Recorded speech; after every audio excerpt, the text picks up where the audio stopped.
បាទអរុនសុស្ដី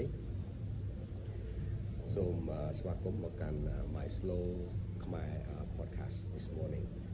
បាទអរុនសុស្ដីទាំងអស់គ្នាសុខសប្បាយអត់បាទខ្ញុំសង្ឃឹមថាអ្នកទាំងអស់គ្នាសុខសប្បាយអូខេថ្ងៃនេះខ្ញុំនឹងនិយាយអំពីការញ៉ាំអាហារពេលព្រឹកស្គាល់អាហារពេលព្រឹកសំខាន់សម្រាប់សុខភាពបាទជាធម្មតា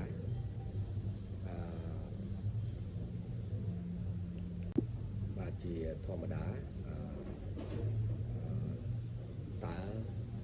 បងប្អូនទាំងអស់ពូម៉ាក់ទាំងអស់ញ៉ាំអាហារពេលព្រឹកម៉ោងប៉ុន្មានញ៉ាំ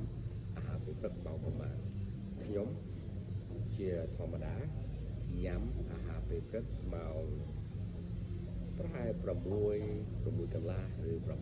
7ពេលខ្ញុំមកដល់កន្លែងធ្វើការតើអ្នកចូលចិត្តញ៉ាំអី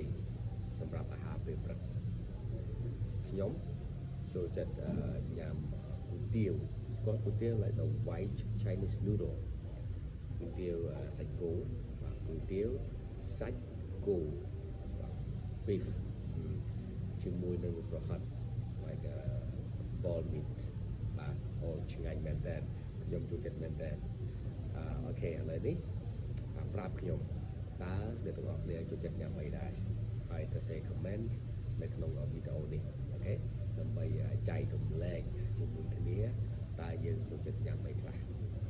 អូខេអរគុណច្រើនមែនតើហើយការស្ដាប់ភាសាខ្មែរសំខាន់សម្រាប់អ្នកទាំងអស់គ្នាដែលរៀនភាសាខ្មែរបាទដែលរៀនភាសាខ្មែរអញ្ចឹងត្រូវព្យាយាម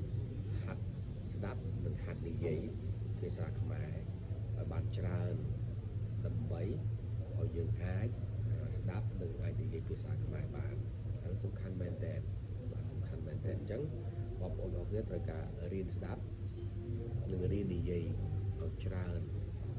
ដែលអាចធ្វើទៅបានអូខេអរគុណច្រើនយើងនឹងជួបគ្នានៅវីដេអូក្រោយបាទជម្រាបលា